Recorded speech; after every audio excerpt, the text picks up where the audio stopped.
Race relations are at a very strained place in our country.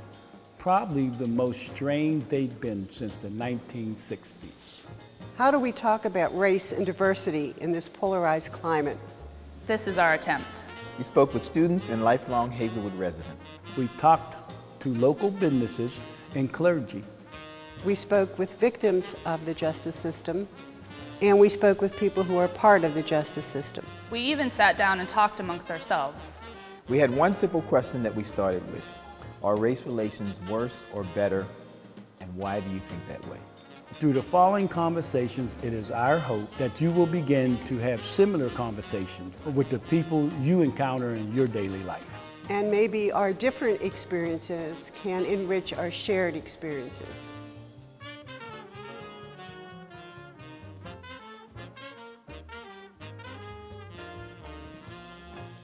And then there it is.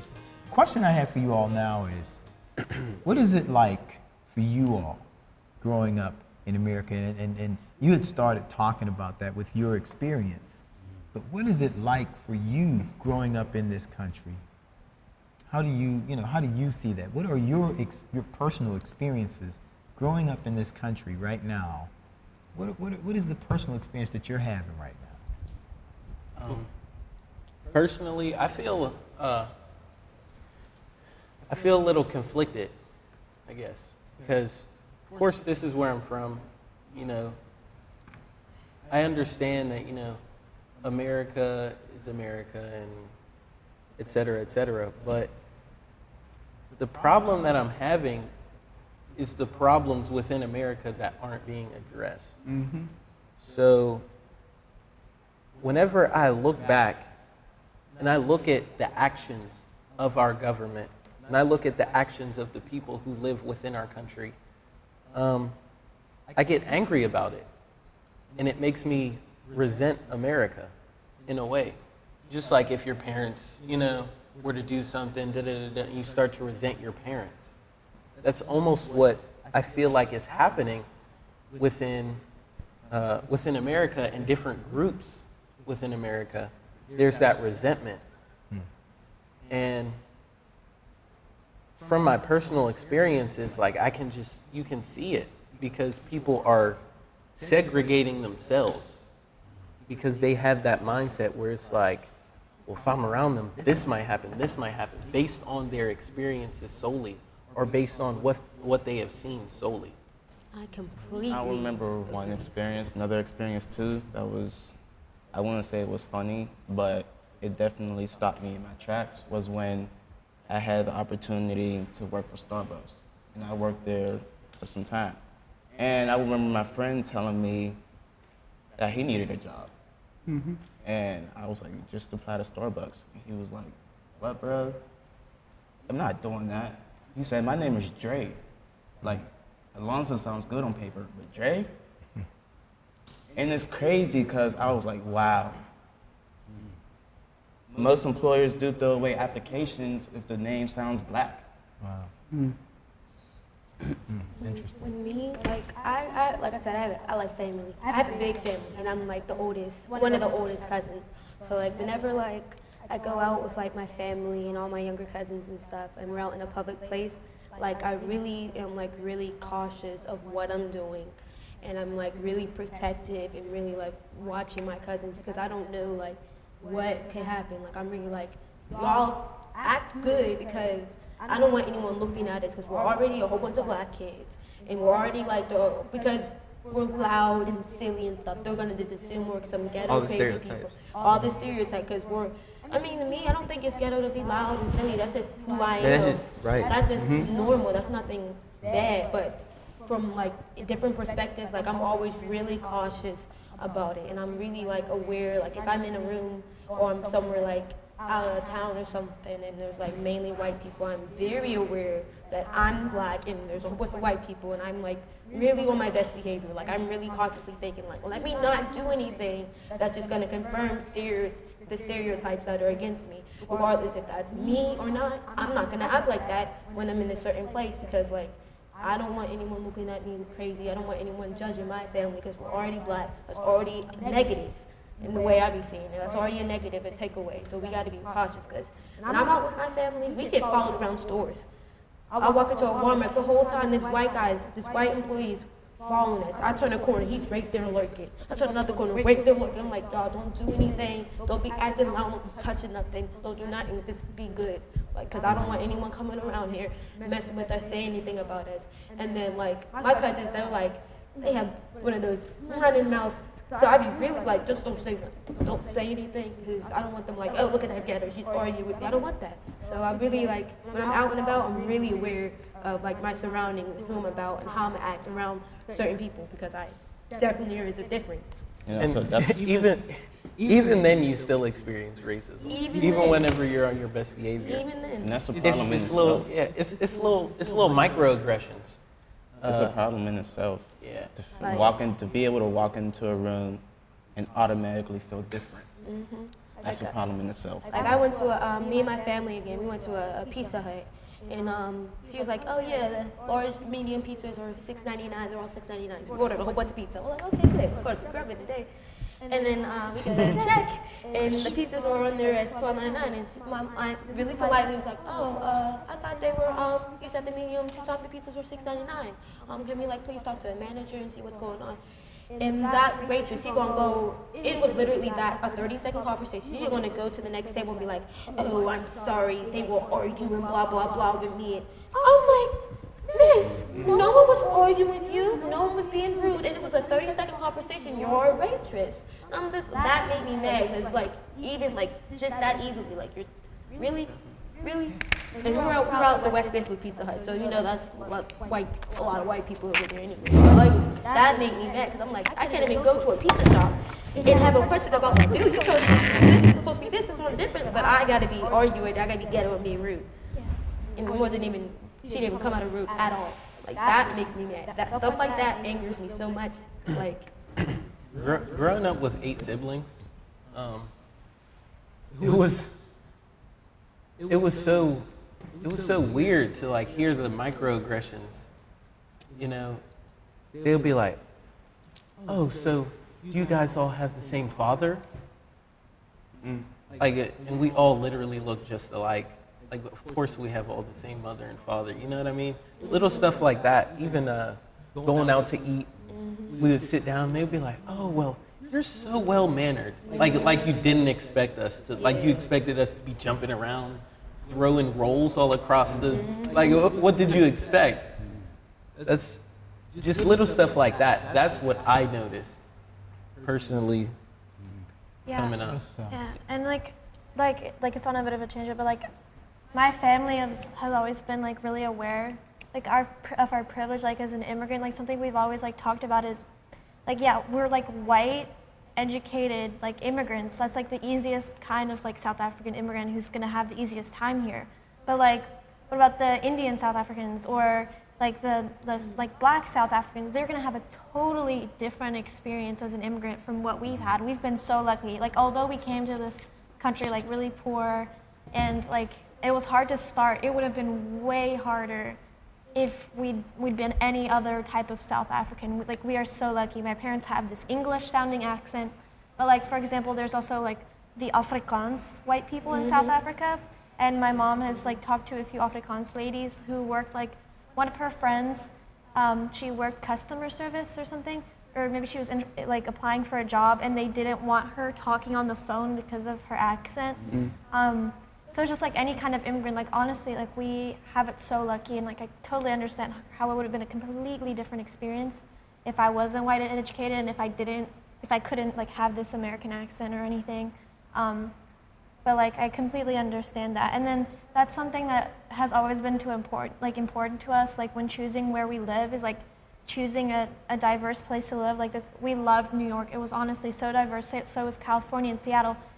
Here, like in North Allegheny, like Wexford, it's a bit of a more like rich neighborhood and like white, like predominantly white. And that's something we've always kind of been like iffy about living here, is we hate that. We hate that it's not diverse. That's something we always complain about our neighborhood.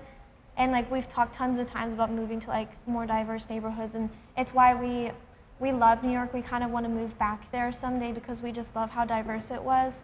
And like my parents understand, like being from South Africa, how important that is and how important it has to be to like be with different people. And like just thinking back, like I've always been kind of weirded out, like that I noticed like, oh my God, all my friends are white. Like that's not cool. And like I've always wanted to like search out like different kinds of people, and that's like why I joined like Multicultural Student Union. It's just to meet like the different people that I would normally be like in a different group from, and it's just not right that I think that other of my friends don't realize that. They don't realize that all their friends are white, and I'm just like, that's not the way it should be. I mean, like the way I grew up was, my neighbor is like a smaller, like there's not a lot of people in it, so it was my next door neighbor who's black and Puerto Rican, and then my neighbor down the street who is Algerian, and then my family were 100% Italian, so like, there's so many like different like I really didn't grow up with like my best friend being a white kid. My best friend was Puerto Rican kid, like black and Puerto Rican, and like I go to school and it's just like things were kind of different. Like I never, I never saw a black kid in school like for a long time. Like there was all the way through 5th grade, there was no black kids in my class. Like my friend went to like a Catholic school, and I was like, and like back to like what we were talking about, like when we learned about racism, it was like, oh, after the civil rights movement, there's no racism, right? And it wasn't until like I was towards the end of middle school that my best friend asked a girl to homecoming, and then he finds out 2 weeks later that her dad's not letting him go with her to homecoming because he's black. Like, and it's just so unbelievable that we're taught that racism doesn't exist, and then it wasn't like until I got older and started to realize more things that like people right in my like right around me like don't want their daughter going to the dance with a black kid. Yeah, even our teachers, like something that the Multicultural Student Union, we like talked to the school board about there being more diverse teachers, because honestly, I mean, obviously I haven't been to like all the schools, I don't know all the teachers, but I can count the number of not white teachers on one hand, which is not right. And like it's not right that like there's like representation, like people to go and talk to that are like you and who understand your problems. They're not gonna just brush them off. And like that's something that we need to work on as a school. We're still working on, and it's gonna take a while. But like I think it's so much more important that we get a more diverse like staff. And it's really interesting to hear you say that, because the majority of your teachers in your school, which is a mostly white school, are white teachers. Where in Pittsburgh Public Schools, the majority of the teachers in a mostly black school district are white. You know, I can count the amount of black teachers I've had since kindergarten on my hand. That's the crazy part. You were saying, Bishop? No, I was just saying that's a very compelling point. It's interesting. Yeah. Very interesting. Like Mr. Bishop is my first black teacher ever. Both times I took African American. I feel honored. I don't even think I've ever had a black substitute teacher. Yeah. Ever. Like I can't even remember. So, you know, this is interesting, because now it brings me to this question, and you all, please wax eloquent on this. You know, what your generation, every generation looks to the next generation to fix their problems, you know, to figure out the thing that they can't figure out, or the thing that they're afraid of, or the thing that they don't understand. You know, my generation is no different from so many of the other ones that have done that, you know. But as I listen to you all, you seem to have such a grasp on what's happening. You know, you really do. All of you all seem to really, you're not like hidden from it or anything. Like you see it. How could you all work together to begin to, you know, just really put this thing out front and center and begin to make it less of a taboo thing and more of, you know what, this is the lifestyle that we decide, we Americans decide we want to live this way. And it doesn't mean that we're colorblind. That's the last thing that we want to say. But, you know, what are the things that we want to do to begin to send a message to our world that, you know, this is really who we are, you know? Well, that's exactly what it is. Like you said it. It's a lifestyle. You see a situation, you say something about a situation. You're in a situation, you say something about the situation. You go to people and you ask them how they're feeling. It's the way you live, you know? If you live passive and nonchalant because whatever, you know, then clearly you can't say that, you know, I understand what's going on, but like, what are you doing? You're not doing anything. And I think some of the past generations, like they've always had this excuse, oh, well, it wasn't like that back in my day, so like give me a break, I'm still getting used to it, like I don't know how to fix this. But like we don't have that excuse because like I guess to a certain extent compared to other past, we are living in a world that's a little bit better, at least in the fact that like we know it's our responsibility to do something and we can't really hide behind that thing, oh, that's how we grew up, because it wasn't how we grew up. Like, we're growing up in a world where it's different, and so we have responsibility to like change it, and we don't have like an excuse to hide behind. Another thing I would like to add, I feel like not the most important thing, not the most important, but one of the most important things is not believing that you have to play the part. Being comfortable within your own skin. All because you're black doesn't mean that you have to go to parties all the time, or you have to dress a certain way, or all because you're white you can't go into a BSC because you're not black, and things like that. I feel like a lot of people, when it comes to skin color, they focus so much on having to play that part of you being too white or too black to hang around certain people. Yeah, and in a way, I always felt like, you know, I was that one black kid that looked like, you know, that black kid, but like I was the black kid that also like listened to country music and alternative music, and like I dressed like somebody's white dad. Like the stereotypical white.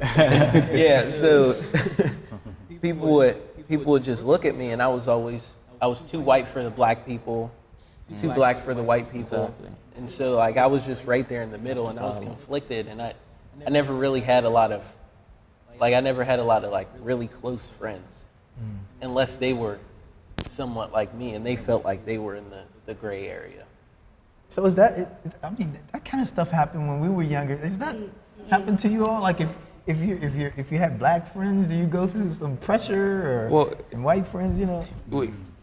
And when my family and I, we've relocated for some time now. But there was a time when I was living in Morristown, Tennessee, small little town, small city, very predominantly white. My middle school year, 8th grade, I was the only black kid in my class. Actually, throughout the whole school, I was the only black kid. And, you know, it was very rare of them to see another black guy, another black kid. And I was always asked, like, so do you all the stereotypes, do you guys like chicken and watermelon and all that? And, you know, in the way I acted, the way I way I represented myself, I spoke fluently. I wasn't afraid to speak my mind. And it was like, wow, you're not black. You're not that typical black guy. You're more white than you are black. And I'm like, I'm just me. This is how I've always been. And, you know, that was one of the first couple of experiences I had. And, you know, I remember telling my parents about this, and they said, KJ, just stay true to who you are. These white people, they don't know who you are, and they're just saying that because they're not used to seeing you. And I remember my first day, I was going to be on the football team. You know, my first day there, like I said, I was the only black kid on the football team. And then when everyone saw me, it just got quiet. It just got quiet. And you know, it was weird for me because I'm thinking everybody's, you know, seen a brother, everyone at least, and it was one of those things when, like, I look at my dad, I was like, why is everybody getting all quiet? And my dad didn't say nothing. We just kept walking. So just that experience alone, it taught me a lot. And I guess they're so used to seeing what they see on the media and how all black people they all act a certain way. And, you know, it was a bit of an eye-opener. But in the best way to answer your question, how we all can get this message spread out is having more conversations like this. Everyone come together. Not just, you know, just black people or just white people having talks about this. Just every person of different races, different cultures. We all come together and we all sit down and talk about this and we see everybody's point of view. Because I feel like having those conversations like that, that's the best way to see progress. That's the best way to advance and move forward. That is the best way how we can have a better future, not for the country or for the people. So I feel like that would be the best way. And I feel like that's probably one of the only ways to do this. And also, we have to make sure we do our part, handle our business, and just make sure we are on top of things and make sure we are, I forget the word. Yeah, I mean, I hear, like, at school, and I hear the phrase thrown around, like, oh, so-and-so is the whitest black kid I've ever seen. Right. Like, all the time. And when I was younger, kids used to say that to my one friend, like, and he'd get really mad about that. And I'd always be like, oh, why is he, like, he gets so upset about that? Like, I didn't really realize why he'd be upset when people would say that.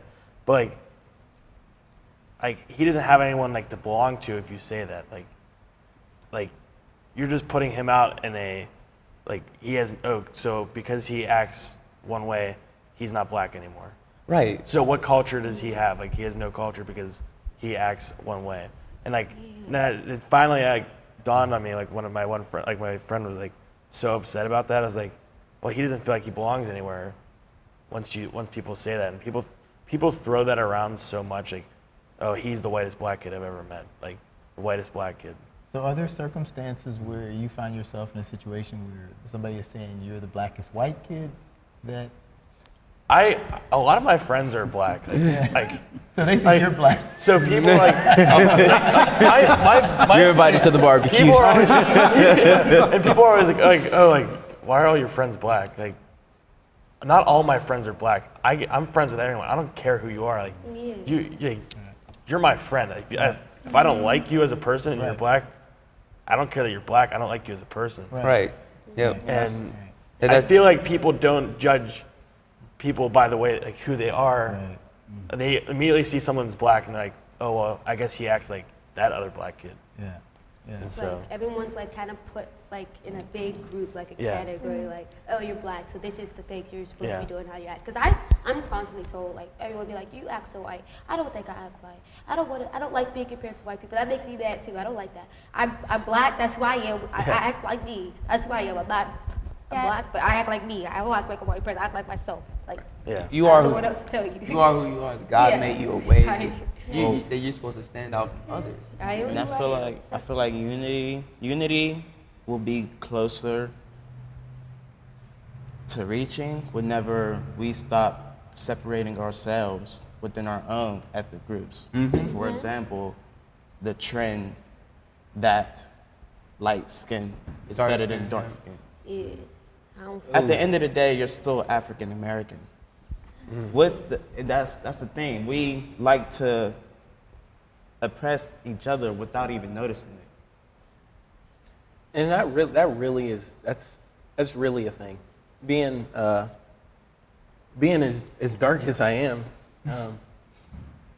just growing up, it was tough from both sides, like black people and white people. So it was just like growing up, somebody turns the lights off. Where'd Reese go? Oh. Like, they thought that was so funny. But that it hammered into my mind, and it made me hate myself. it made me look at myself in the mirror and go like, I wish I wasn't so dark. I wish I wasn't this. I wish I was. And I had to learn how to love myself.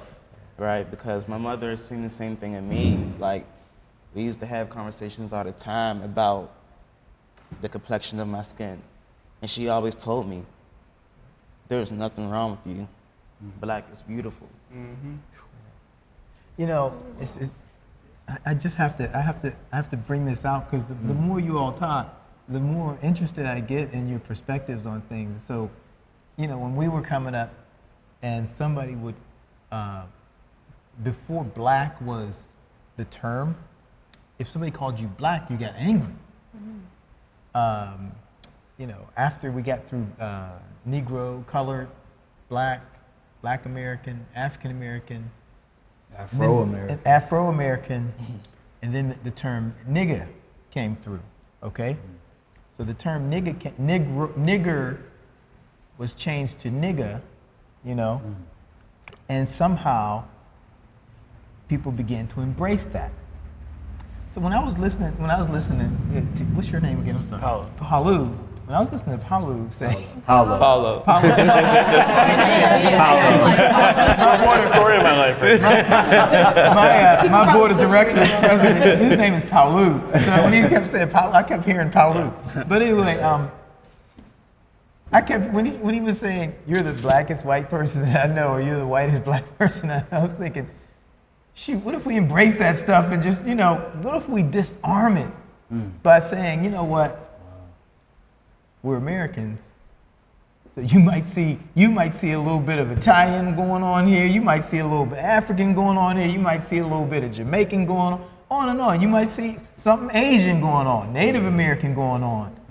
You know, what you're seeing, you really can't label it. So then people have been coming up with names for people forever, you know, and it's like everything has to have a label. And then sometimes people will embrace some of those labels and try to make it so that it's not as impacting as other times. But when I listened to you, I was thinking, I feel like you all are so much closer to, you know, being able to have really good relationships with each other versus our generations. Our generations, we just grew up, you know, learning to not trust. You know, in African American communities, we learned to not trust because we were being discriminated against, and so we had to defend. We had to have a defense mechanism. Defend our own. Yep. You know, so it was all in both cases, whether it was white or black, we were being taught. We were being taught to protect ourselves, So white people were being taught to protect themselves from blacks, and black people were being taught to protect themselves from whites. And so when people would come together, it was like this, it was a big deal. If you had too many white friends, like I was called an Uncle Tom because I had too many white friends, you know? And it's like, and I was thinking, Uncle Tom, I have a couple Uncle Toms. Their names are Toms. So it's like, you know, I started trying to just disarm the stupidness, you know, of the labels and stuff, you know, and I just wanted to hear, go ahead, Bishop.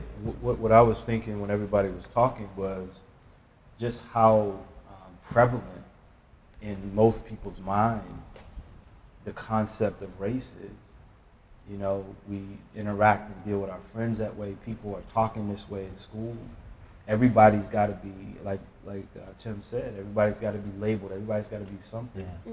And so that's why the history is important. And I'm just going to encourage all of you to become teachers in some capacity, because this is the type of thing that has to happen. Because when you have a society that's literally based on and built on race, you know, we had a racial slavery system. The indigenous people were considered to be a separate race. Our concept, and to the point where we're in 2018, this has been hundreds of years, and these are still persistent concepts that we're dealing with each other on. And you know, one of the things, you know, and I can identify with that as well, 100%. The personal effect that race is the concept and the focus on is having on people is just staggering to think about how that's impacting us on a personal level. When we go home at night and when we're by ourselves thinking about who am I? Am I this? Am I that? Why don't I fit in here? Why don't I fit in there? I mean, it really presents it like something we have to try to dismantle and do whatever we can to tear it down, the institutional aspect of it, and fight it. Like, it's an enemy. It is an enemy of us. It's a strong enemy too. When you were talking about disarming it, we also have that other side who enforce it, because racism is taught. There's always the known and the unknown. That person, how they grew up, what their parents taught them, what's going on in the household, how are they being raised, you know, for them to think like this, for them to believe it so passionately. There are some people out here who are actually enforcing it. So you have the side who tries to dismantle it, but you also have the others who try to enforce it. And that's where the topic is a disconnect in itself, because people look at each other differently. And like I said, it's all about acceptance and validation, because when you don't validate somebody, you're already breaking them down. Yeah, like we were talking about earlier, like the seeing the different sides thing, and I was just thinking, I don't remember who said this to me, but it's like, you know those pictures where it's like the old woman and the young woman, and then you see, like, people see it completely differently, and like some people can't switch between them, but like at some point you have to like acknowledge that even though you can't see the other picture, that it's there and that it's valid. Or even when you see the spinning ballerina, like some people see it spin one way, some people see the other way, and like no matter what you do, you can't see the other side. But like at some point you just gotta accept that like it's there, they like have valid feelings even though you can't see it. It's like also with like parties, like Republican, Democrat, even though you don't understand it, you gotta accept that it's just as valid and it has valid points, and you can't just reject it based on the fact that you can't see it. That's a great point. So we're gonna wrap up and just kind of want to hear, you know, your thoughts sort of on a wrap up of this conversation, you know, because a lot of great things have come out here, and I really think that there's going to be a lot of people looking at this podcast. I mean, because it's not just, obviously it's cameras too, so it's not just the voices. We got video and stuff that's going as well. But what you all have put out here on the table really, to me, it's confirming that, because when I go back, you all, and I think about like the 60s, what they call the peace movement and all those kinds of things, where everybody was there were a lot of people coming together. Then I think of Vietnam, and I think of all those kinds of things. There were always, at you all's age or young or older, just a little bit older, it was always a group of people that was like, hey, why are we fighting? Why are we doing this? Let's all get together. And it was always the older ones that had gotten set in their ways, and they couldn't change, and they wouldn't change for some reason. So you have black people getting married with white people, and all, you'd have interracial marriages and what have you. People would just be hating their family members or disowning them, and all the crazy was coming out. I think you all, if you take a look at that, like guys who went to Vietnam together and would have taken a bullet for each other, when they came back home, they went to, some went to the suburbs, some went to the inner city, and it was totally different, treatment to people who literally gave their lives for this country, and yet instead of those guys staying together, they actually separated when they got back here. It was the same thing with the peace movement, because a lot of the people that was singing peace songs and all that other stuff and going out to Woodstock and getting high and everything. But when privilege kicks in and you don't have anything, you can choose to be a hippie for a while, or you can choose to be, just carefree for a while. But then when it's time for you to actually get a job and say, all right, I gotta pay my dues, you can do that if you have resources, if you have access, If you don't, it's like you're still in a movement when the movement is over, you know, and it's no longer moving, you know. So I think that looking at you all, because I think looking at you all kind of gives me a lot of hope for what could happen in the future. Like I see the possibilities because the way y'all think and the way you're talking. I'm like, man, you know, you seem to be so aware and so, you're so sensitive to what's actually happening as opposed to some conversations I have with folks, they don't have a clue. There's nothing there, you know? Like either they can't see it or they don't want to see it, you know? But I love that example because I've seen those pictures of the old lady and the young lady, you know, and I've seen it where people could not see the young lady. And interestingly enough, with these the dresses that come out, the dress, and it was something else. Laurel and Yanny. What was it? Stupidest thing ever. It was really dumb. I thought it was really cool though. Yeah, it's cool, but Because it's you can just hear dumb. both if you I really sat there for 20 minutes just trying to. I could only hear Yanny. I couldn't hear Laurel. I heard Laura. But you know what? I thought it was really It pointless. changed on me. Like it changed. You think about our culture and you look at these whatever this trail Chex mix. Mix. You may not like everything that's in this thing here. That's true. Raisins. Right. But you know what?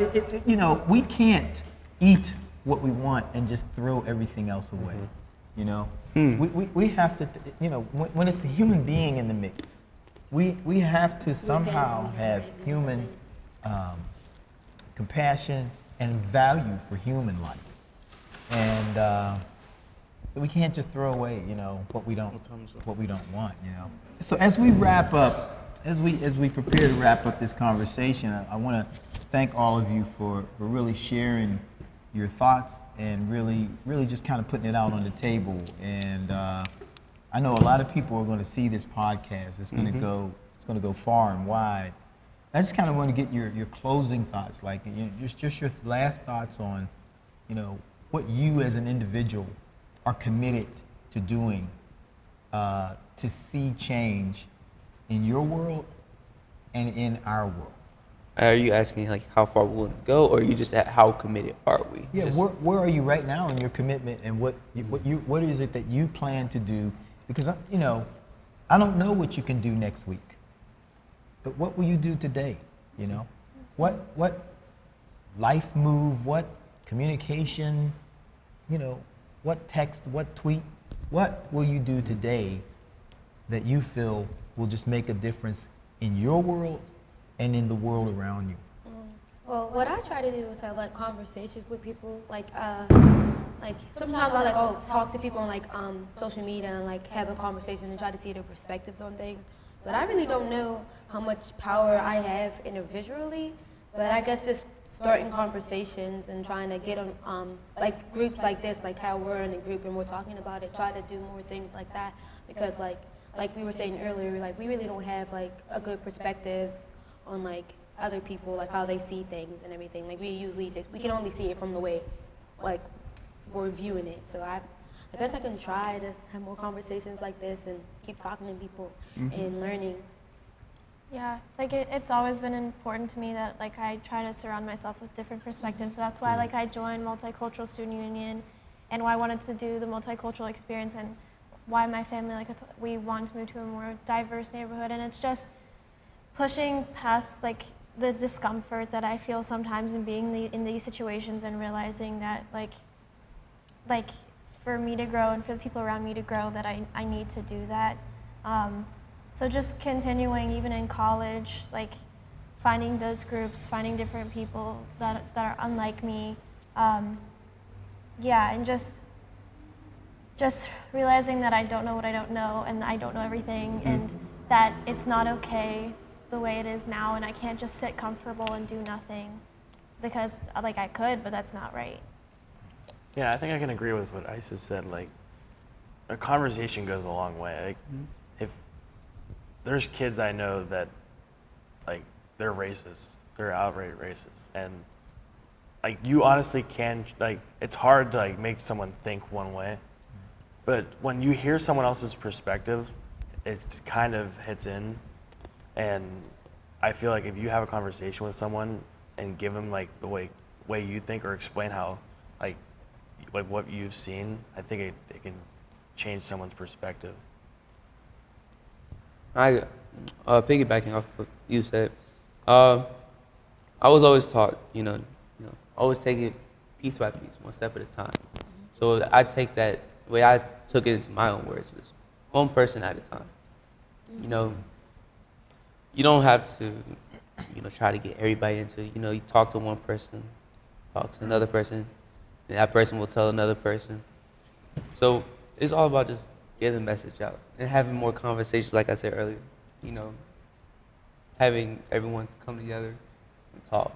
I feel that that's the best way to get the message out and use whatever platform we have, whatever power that we do have, and having people become aware of the situation.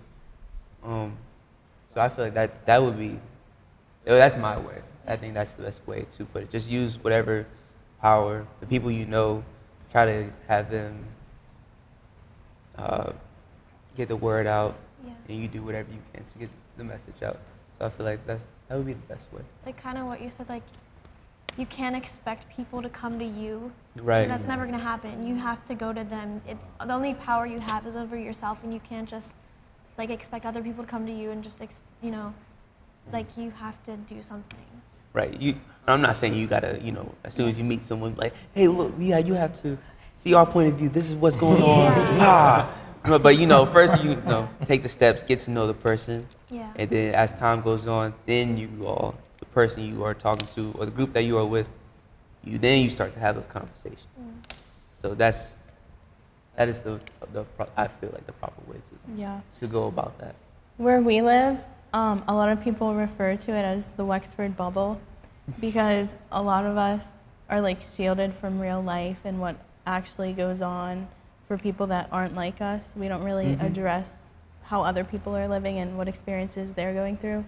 So I think it's really important to go to other communities and actually experience like other things, not just what happens in Wexford. Just I think everyone needs to just come out of their comfort zone. Because I know a lot of people here today, I know since some people it's out of their comfort zone. Some people, they're not very comfortable coming to stuff like this. So they just it's a big step. Like when you try to talk to them about something like this, they just get defensive. Because like even if they're like, oh, I'm not racist, like I don't even have this conversation. Right. Yeah. It's not the way it works. Like for anything to change in this country, we have to like bring people to the dialogue, and the only way that like it's going to be a true dialogue is if we don't get defensive. You have to enlighten them. So just to kind of keep us on task with this wrap up, what is the one thing? What is maybe one thing that you want to do today, that will, that you feel will make things better in your world and in our world? Everything that we've talked about today, I know as far as the changes that we talked about, I want to apply it to everyday life. It doesn't just have to be about racism. Looking at the glass half full instead of half empty. Being that people feel like there's not going to be change or there's not change right now, there's still the future to look at. I think there's change every day. This was change. Everybody walked away with a different point of view. Yeah. Amen. I agree with Alonzo. I feel like this was step one. You know what I mean? Step one is also always educating yourself. You know what I mean? Yeah. Whether it be educating yourself through people's testimony or educating yourself through going and watching a video. We have like millions of videos at our disposal. Gen Z. Yeah. This is we're the era of technology. You can't tell me that you can't educate yourself on situations like this, and I feel like this was a good first step. Yeah. Even in the Wexford bubble, we're not truly in a bubble because we have the internet. There you go. Yeah. Well, thank you all again for your willingness to share in this conversation, this Hazelwood Diversity Dialogue. Thank you, Mr. William Bishop, for bringing out your students, and thank my students here for coming out And hey, I hope you all will continue to talk with each other. I hope you all will just become friends and get to know each other, because like I think you're saying, one person at a time, one relationship at a time. You know, once you get to know a person, doesn't matter what everybody else says, that's your friend. Like you said, that's my friend. All that other stuff is out the door. No, that's my friend. Yeah, right. So, hey, how about this, guys? How about we have lunch over at Big Jim's? On me, it's on me, man. It's on me. It's on me. It's on me. No, we want to give Big Jim some money, man. We got to put some money in there. Thank you. That's it. Thank you. All right, great.